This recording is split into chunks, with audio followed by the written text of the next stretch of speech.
नमस्कार दोस्तों, स्वागत है आप सभी का आरके जी सिविल पाठशाला यूट्यूब चैनल पर। दोस्तों, आज के द हिंदू न्यूज़पेपर का हम एनालिसिस करने वाले हैं। सबसे पहले एडिटोरियल वाले हिस्से की तरफ चलते हैं और दो आर्टिकल की यहाँ हम चर्चा करेंगे।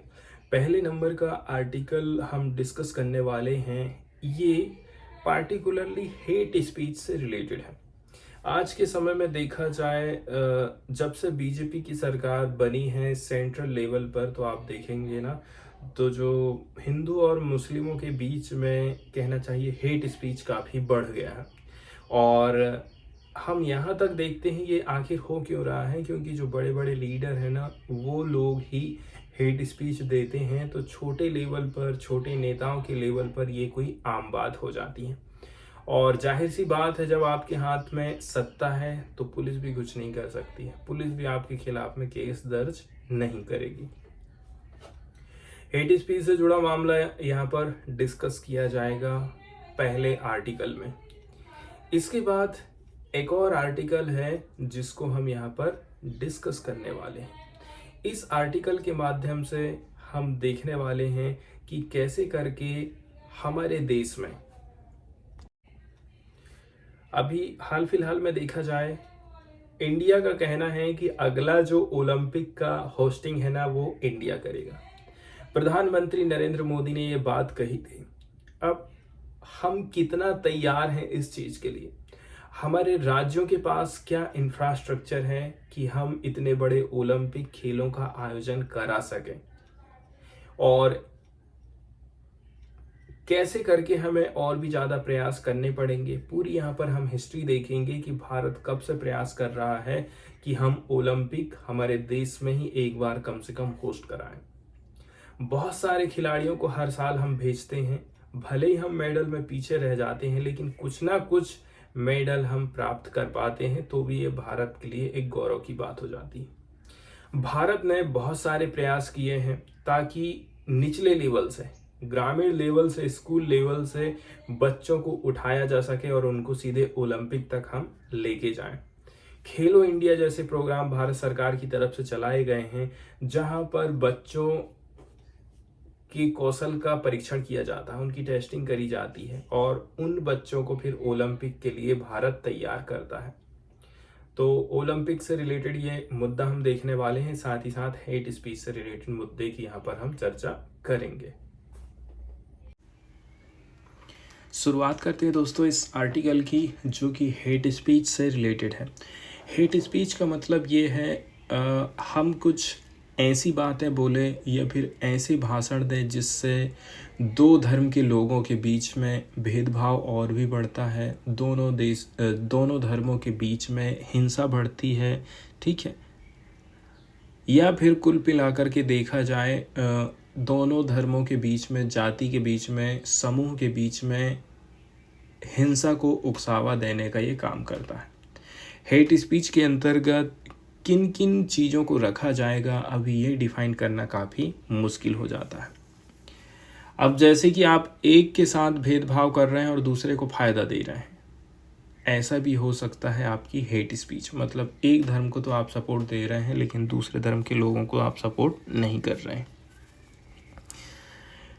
भारत के लॉ कमीशन की 267वें नंबर की रिपोर्ट की यदि हम बात करें, 267वें नंबर की जो रिपोर्ट आई थी, इसमें घृणा फैलाने वाले भाषण को मुख्य रूप से नस्ल, जाति, लिंग, यौन अभिविन्यास, धार्मिक विश्वास और इसी तरह के संदर्भ में परिभाषित व्यक्तियों के एक समूह के खिलाफ नफरत को उकसाने वाला बताया।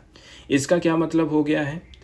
आप नस्ल के हिसाब से ऐसा भाषण दे रहे हैं जो कि घृणा पैदा कर रहा है दो नस्ल के लोगों के बीच में, दो जाति के लोगों के बीच में, स्त्री और पुरुष के बीच में, ठीक है। या फिर धार्मिक विश्वास के बीच में घृणा पैदा कर रहा है, नफरत पैदा कर रहा है, तो ऐसे भाषण को हेट स्पीच की कैटेगरी में लॉ कमीशन के हिसाब से परिभाषित किया गया है 267वें नंबर की रिपोर्ट में। भाषण हेट स्पीच है या नहीं है, सबसे बड़ी पहचान इसकी ये होती है कि इस भाषण को देने से क्या दो धर्मों के बीच में नफरत फैल रही है कि नहीं फैल रही है। ये जो नफरत है, हिंसा, भेदभाव, असहिष्णुता को उकसा करके लक्षित व्यक्तियों और समूहों के साथ साथ बड़े पैमाने पर समाज को नुकसान पहुंचा सकता है। इसलिए हेट स्पीच काफ़ी खतरनाक हो जाता है। भारत में हेट स्पीच को लेकर के कौन कौन से कानून हैं अभी तक देखा जाए तो हमारे देश में जो भाषण की स्वतंत्रता है और हेट स्पीच दोनों आपस में विरोधाभासी होती हैं। भाषण की स्वतंत्रता बोलती है कि आप किसी को भी कुछ भी बोल दीजिए, आप फ्री हैं, लेकिन हेट स्पीच बोलती है कि आप ऐसी बात मत बोलिए जिससे कि हिंदू और मुसलमानों के बीच में घृणा पैदा हो जाए, नफरत पैदा हो जाए और दोनों ग्रुप आपस में लड़ना झगड़ा, मारना पीटना, आग जलाना, ये सारी चीज़ें चालू कर दें। आर्टिकल 19(2) के इस अधिकार पर उचित प्रतिबंध लगाता है। आर्टिकल 19(2) क्या बोलता है? भाषण की स्वतंत्रता है, जबकि हेट स्पीच बोल रहा है नहीं, हर जगह नहीं है, आपके ऊपर थोड़ी बहुत प्रतिबंध भी लगा है। इसके अलावा संप्रभुता, अखंडता, सुरक्षा, विदेशी देशों के साथ में मैत्रीपूर्ण संबंध, सार्वजनिक व्यवस्था, गरिमा, नैतिकता, न्यायालय की अवमानना, मानहानि या फिर किसी अपराध को भड़काने के हित में प्रतिबंधों की अनुमति देता है। इसका मतलब ये है आप ये सारी चीज़ें नहीं कर सकते हैं, ऐसा भारत का कानून कहता है। भारतीय दंड संहिता की बात करें तो आईपीसी की धारा 153 और 153(b) में भी इस चीज़ का उल्लेख है। इसमें बोला जाता है कि दो ग्रुप के बीच में आप शत्रुता और घृणा उत्पन्न नहीं कर सकते हैं, यदि करते हैं तो आपको दंड दिया जाएगा। 153 और 153(b) में इसका उल्लेख किया जाता। साथ ही साथ आईपीसी की धारा 295(a) क्या बोलता है? यदि आप जानबूझकर या फिर दुर्भावना से एक वर्ग के व्यक्तियों की धार्मिक भावनाओं को ठेस पहुंचाते हैं तो आपके ऊपर कार्यवाही होगी। ये कहाँ पर उल्लेख किया गया है? ये उल्लेख किया गया है 295(a) में। इसके बाद धारा 501 और धारा 502 है जो कि हैंडल करती है इस प्रकार के अपराधों से। इसमें ऐसी सामग्री के प्रकाशन और प्रसार को अपराध माना गया है जो कि विभिन्न समूहों के बीच में दुर्भावना पैदा करती है, घृणा उत्पन्न कर सकती है। इसके बाद आ जाता है जन प्रतिनिधित्व अधिनियम 1951 का। जन प्रतिनिधित्व किसको बोलते हैं हम? People's of representative act 1951। 1951 की धारा नंबर 8 में बोला है कि भाई मैं कुछ भी अभिव्यक्त कर सकता हूँ, अभिव्यक्ति की मुझे स्वतंत्रता है, लेकिन इसका कोई मिसयूज ना करे। इसके लिए दोषी ठहराए गए व्यक्ति को चुनाव लड़ने से रोकता है। इसके बाद आरपीए की धारा 123(3)(a) और 125 की यदि हम बात करें तो चुनाव के संदर्भ में नस्ल, धर्म, समुदाय,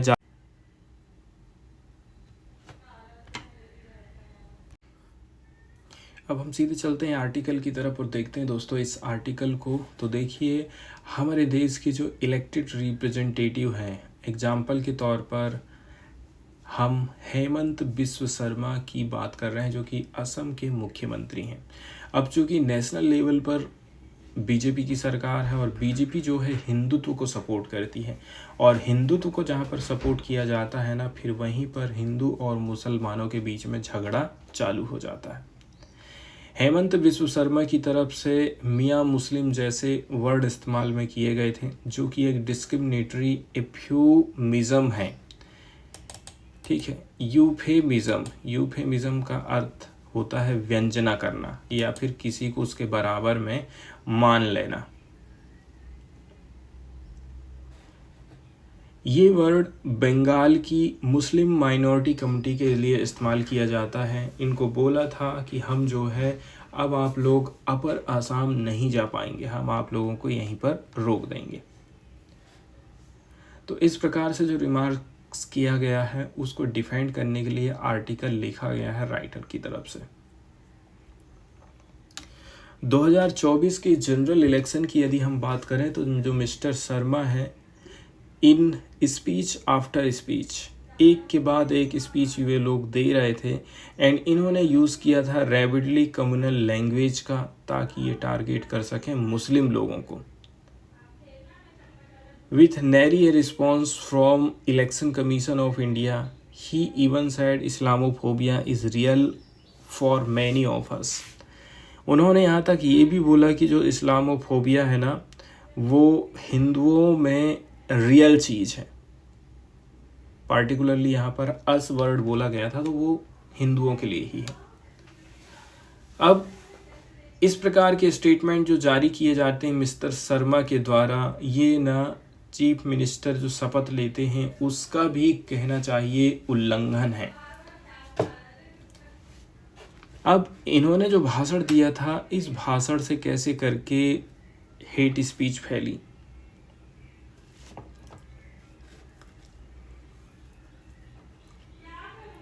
भारत में बहुत सारे जो समूह ऐसे हैं जो कि इन लोगों की वकालत करते हैं, इन लोगों के लिए काम करते हैं ना, वो लोग कंटिन्यू डिमांड कर रहे थे कि इनके खिलाफ में कोई ना कोई एक्शन होना चाहिए।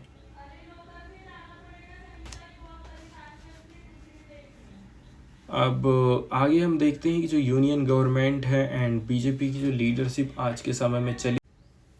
इसके बाद ये वाला जो आर्टिकल हम देखने वाले हैं दोस्तों, ये बहुत ही इम्पोर्टेंट आर्टिकल है और ये एक बड़ा आर्टिकल है। इसके पहले जो हम हेट स्पीच से रिलेटेड आर्टिकल देखे थे ना, वो आर्टिकल काफ़ी छोटा था। तो भारत आने वाले समय में मतलब 2036 में बिडिंग लगा रहा है कि हमारे देश में ओलंपिक खेलों का आयोजन होना चाहिए। यदि भारत जैसे देश में इस प्रकार का आयोजन होता है तो ये भारत के लिए एक बहुत बड़े गौरव की बात होगी। और प्रधानमंत्री नरेंद्र मोदी के कार्यकाल में होते तक यदि कन्फर्मेशन मिल जाता है ना, तो कुल मिलाकर के प्रधानमंत्री नरेंद्र मोदी की जो छवि है इंटरनेशनल लेवल पर, वो और भी ज़्यादा बड़ी हो जाएगी। तो हमको क्या करने की ज़रूरत है, यहाँ पर कुछ ना कुछ कोलैबोरेटिव अप्रोच अपनाने की ज़रूरत है भारत में, गवर्नमेंट के बीच में, साथ ही साथ रिलेवेंट एजेंसीज़ के बीच में, साथ ही साथ जो इंफ्रास्ट्रक्चर है हमारे देश के कुछ स्टेट में, इस चीज़ को भी आपको हाईलाइट करना पड़ेगा, तब जाकर के आपको मौका मिल सकता है कि नहीं, भारत में भी वर्ल्ड क्लास की खेल की फैसिलिटीज़ अवेलेबल है बहुत सारे राज्यों में, और इन राज्यों में हम ओलंपिक गेम को होस्ट कर सकते हैं।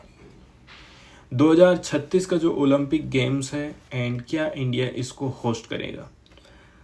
इंडिपेंडेंस डे के मौके पर जब प्रधानमंत्री नरेंद्र मोदी रेड फोर्ट से कंट्री को एड्रेस कर रहे थे अगस्त के महीने में, तो प्रधानमंत्री नरेंद्र मोदी ने अनाउंसमेंट किया था कि ये इंडिया का सपना है कि वो 2036 के ओलंपिक गेम का आयोजन करे, adding that preparation were being made for this, और इसके लिए हमें अभी से प्रयास करने की ज़रूरत है, ऐसा प्रधानमंत्री नरेंद्र मोदी की तरफ से बोला जाता है। भारत के रिकॉर्ड की यदि हम बात करें तो भारत ने अभी तक पहले कभी भी ओलंपिक की मेज़बानी नहीं करी है। वहीं यदि हम वैश्विक लेवल पर एथलेटिक्स सेक्टर में देखें तो भारत का प्रदर्शन हमेशा से ही खराब रहा है। भारत में विश्व लेवल पर ट्रैक और फील्ड इंफ्रास्ट्रक्चर लिमिटेड हैं, शायद ये भी एक रीज़न हो जाता है। हमारे देश में खेल की प्रतिभा कंटिन्यू बढ़ते जा रही है, साथ ही साथ हमारे देश के खिलाड़ियों को अपने साथियों के बीच बहुत सम्मान मिलता है यदि वो ओलंपिक खेलते हैं तो। अब चर्चा करते हैं ओलंपिक खेलों की मेज़बानी की।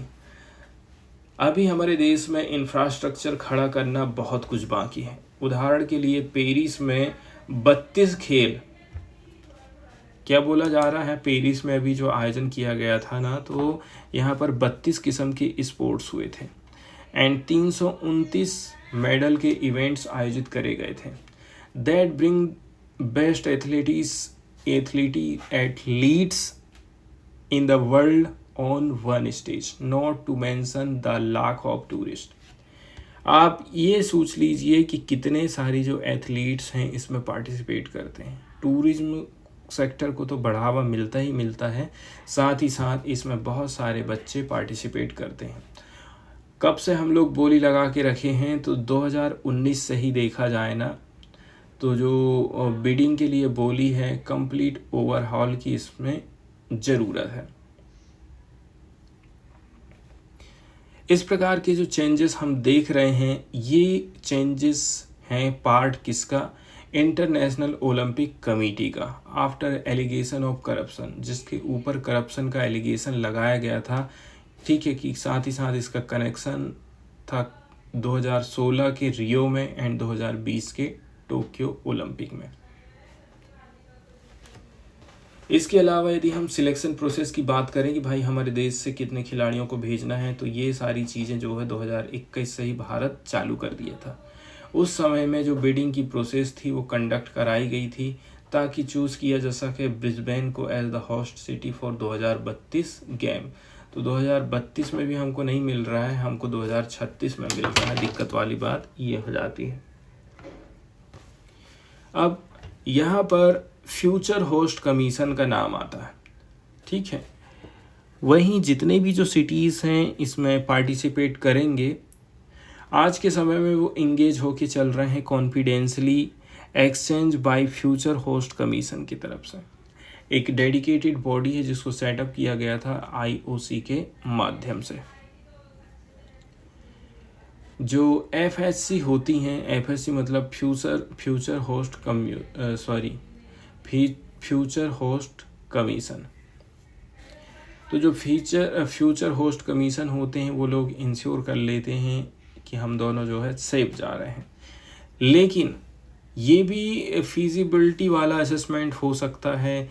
Studies environmental concern and human right standard as a part of the process. इसके अलावा भी कुछ मुद्दे हैं जिनके ऊपर हमें चर्चा करने की ज़रूरत है, जैसे कि एनवायरमेंटल क्या कंसर्न चल रहा है, साथ ही साथ ह्यूमन राइट्स स्टैंडर्ड कैसे हैं किसी भी देश में। IOC ये एक्सपेक्ट कर रहा है कि जो इलेक्शन है वो कंडक्ट कराए जाएंगे on the conclusion of dialogue processed by the FHC।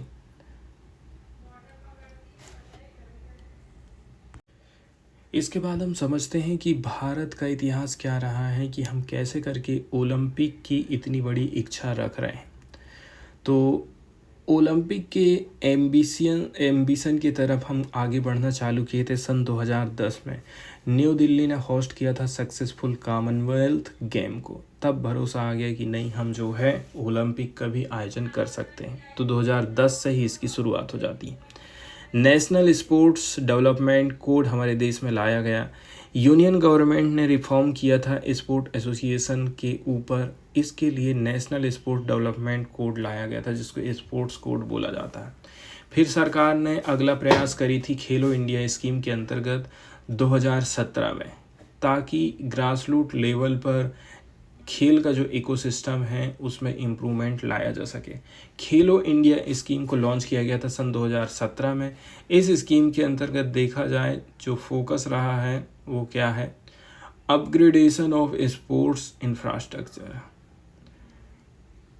सबसे पहली बात यह है, हमारे देश में स्पोर्ट्स का जो इंफ्रास्ट्रक्चर है उसको बेहतर बनाना है। हमारे देश में जो टैलेंट है उसको कैसे डेवलप कर सकते हैं, साथ ही साथ promotion of sports and academics, दो चीज़ काफ़ी महत्वपूर्ण हो जाती है। वहीं यदि हम खेलो इंडिया प्रोग्राम के अंतर्गत बात करें तो जो India rising talent identification programme है, ठीक है, ये एक प्रकार से महिलाओं को पुश करता है, आइडेंटिफाई करता है जिनकी उम्र 9 से लेकर के 18 साल है। कमेटी का गठन किया गया था ताकि आइडेंटिफिकेशन हो सके टैलेंटेड इंडिविजुअल का। Makes recommendation on Khelo India athlete who are then nurture with the support of the government. आगे हम देखते हैं स्टेट हमारे कितने आगे हैं। भारतीय संविधान में खेल का क्या महत्व बताया जाता है।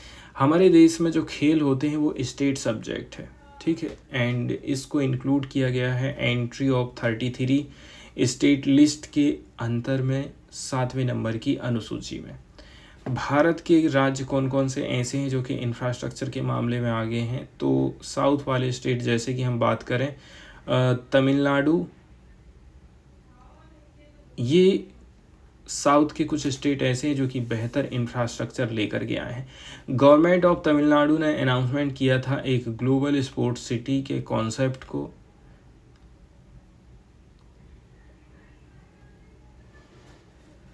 आगे देखा जाए, ये एक्सपेक्ट किया जा रहा है it will have international facilities including multipurpose stadium, football ground, athletic track, Olympic साइंस swimming pool and velodrome, sports science facilities, a sports medicine centre and sporting infrastructure. तो इतना सारा इंफ्रास्ट्रक्चर भारत सरकार यदि खड़ी करेगी तो भारत सरकार के पास में रुपए पैसा भी होना बहुत ज़्यादा ज़रूरी हो जाती है।